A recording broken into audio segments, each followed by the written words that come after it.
We have changed to an hour long. So that's going to be a lot more fun. You get to see a little more of the background and the fun little hijinks that we have in between. And we went to an estate sale for one of the episodes. In a dusty storage unit in Southern California, nobody expected a beat-up dresser and a few unmarked boxes to change a woman's entire future. But that's exactly what happened to Brandi Passante. A moment so ordinary on the surface that even the seasoned bidders around her walked right past it. What came next would turn a struggling thrift store owner into one of the most recognizable faces on reality television. And it all started with a gamble nobody thought would pay off.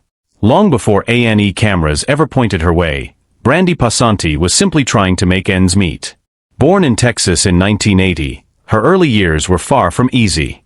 She has described her childhood as tumultuous, growing up alongside brothers who treated her roughly, learning early on how to protect herself in an environment that offered little softness. That upbringing shaped her into someone guarded and self-reliant, someone who learned to keep people at a distance rather than lean on them. She wasn't the loud, outgoing type. By her own admission, she often gave people sharp looks just to keep them from getting too close. That same toughness would later define the on-camera persona audiences came to know, but long before any of that, it was simply a survival mechanism. As a young woman, Brandi worked a string of modest jobs, babysitting, waitressing, whatever paid the bills.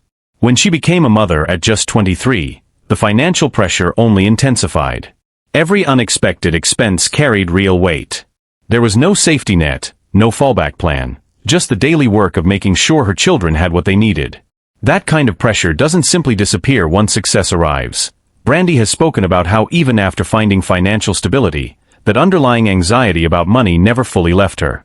If anything, it sharpened her instincts, later showing up in the calculated, careful ways she approached bidding, in stark contrast to competitors who treated every auction like a reckless gamble.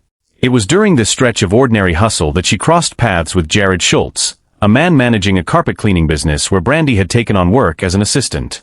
By his own admission, Jared wasn't exactly smooth in those early days. Coworkers have described him as difficult, even a little rough around the edges when it came to how he treated staff, so much so that one of his own friends reportedly left notes on his truck reminding him to be kinder to Brandi. It wasn't love at first sight. Brandi wasn't interested, and Jared had to slowly wear down her resistance before something between them finally clicked. What started as workplace tension eventually turned into a real partnership, one that would carry them through 2 children, a business, and unexpectedly, a television career neither of them saw coming. Before any of that fame arrived, the couple tried their hand at the mortgage industry, hoping it might offer some financial stability. It didn't work out. Like so many people navigating an unpredictable economy, they found themselves searching for another way forward. That's when a suggestion from Jared's aunt changed everything: storage unit auctions. At the time, it wasn't a glamorous idea. It was simply something worth trying when there was little left to lose. With barely any money behind them, Brandi and Jared began showing up at auctions, bidding on units sight unseen, hauling out other people's forgotten belongings, and hoping something inside was worth the risk. There was no formula, no insider knowledge, just instinct and necessity. That grind eventually gave rise to their own thrift shop, Now and Then, based in Orange County. It became the foundation of everything that followed. They handled every part of the business themselves: buying, hauling, cleaning, pricing, and selling. Some weeks were profitable. Others barely covered rent. But it was theirs, built from nothing but persistence and long, unglamorous hours neither of them talked about much once the cameras eventually arrived. It was this raw, unpolished hustle that eventually caught the attention of producers scouting for a new kind of reality show centered on storage auctions. Jared had already made an impression at a few auctions simply by being loud and fearless in a room full of seasoned buyers. But it wasn't until producers visited Now and Then and met Brandi that the idea for a television concept truly took shape. There was something about her presence, unscripted, direct, entirely herself, that stood out. When they were first asked if they wanted to appear on television, it wasn't an easy yes. The couple had 2 young children and a fragile sense of normal life. Cameras threatened to expose every crack in that stability, and there was no way of knowing what kind of scrutiny would come with it. Still, after weighing what it might cost them, they decided to take the leap, unsure of what it would mean for their family, but willing to find out. When Storage Wars premiered on A&E in December 2010, Brandi and Jared were introduced to audiences as the young guns of the auction circuit, a nickname that sounded confident but masked how unprepared they actually were.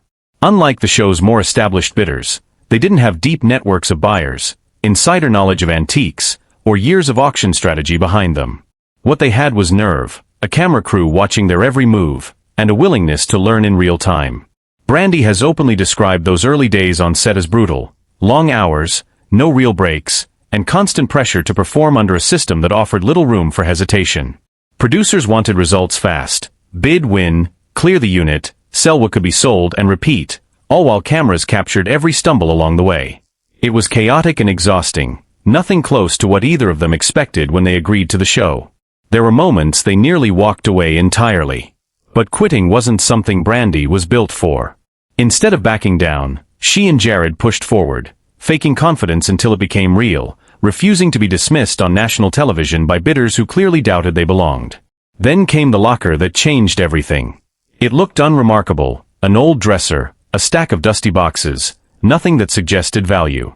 Experienced bidders passed on it without a second glance, treating it as an afterthought before the more promising units came up. Brandi and Jared, trusting instinct over experience, placed a bid that stretched their budget further than they were comfortable with, risking more than they could easily afford to lose. When they opened the boxes back at their shop, they found something no one expected: a carefully organized collection of vintage silver coins, some dating back to the 1800s, labeled and dated with a kind of care that suggested a lifelong collector had built it piece by piece. What had looked like junk turned into a genuine treasure, transforming their modest investment into a payout far larger than anything they had pulled in before. That single win did more than boost their bank account. It changed how the rest of the cast, and the audience, viewed them. The couple who had walked into the auction world as outsiders were suddenly being taken seriously by people who had barely acknowledged them weeks earlier. Respect came quickly after that. Producers noticed the shift in audience reaction, especially among younger viewers who responded to the chemistry between Brandi and Jared. His impulsive energy contrasted against her dry, sharp wit. Their dynamic felt real in a way that scripted television rarely does, full of genuine bickering, timing, and an unpredictable back and forth that couldn't be manufactured. Brandi, in particular, stood out for her deadpan delivery and sharp comebacks, never appearing to try too hard, simply being unmistakably herself in front of a camera crew that clearly wanted more of it.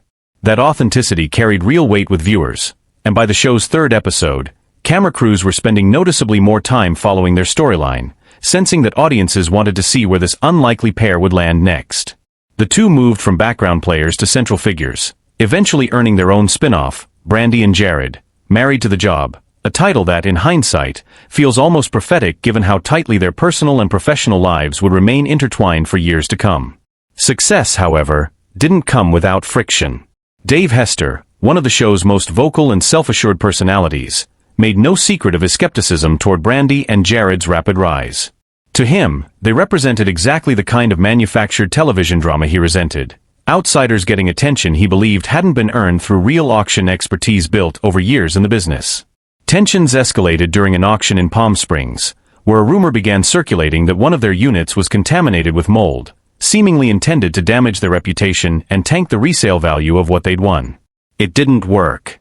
But the conflict didn't end there.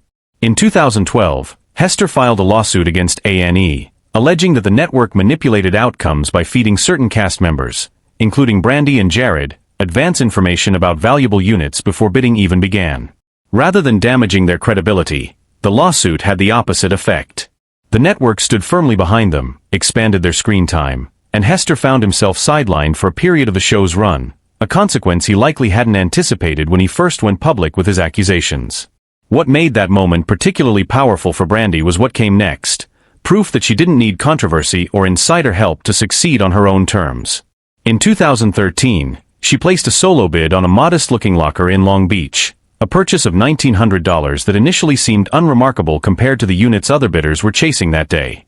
Inside was an antique Japanese sculpture that would later be appraised at a value far exceeding what she'd paid, turning into a substantial profit entirely through her own judgment and willingness to trust her gut when others hesitated. That same year, she outbid Hester directly on a unit filled with what appeared to be nothing but old boxes, only to discover a pristine collection of Star Trek memorabilia, including a signed item connected to actor William Shatner. What looked like a losing bet became one of her most talked-about wins of the season, and a quiet but satisfying answer to anyone who still doubted her instincts. These moments mattered because they reshaped how she was perceived, not as Jared's supporting act or a face chosen for television appeal, but as a sharp, instinct-driven buyer capable of holding her own in a room full of people who had underestimated her from the start. Looking back at where it all began, a woman working modest jobs, partnering with a man who wasn't exactly easy to work for, taking a gamble on storage auctions simply because there was nothing left to lose, it becomes clear that Brandi Passante's rise wasn't handed to her. It was built one difficult bid, one long shift, and one moment of stubborn persistence at a time.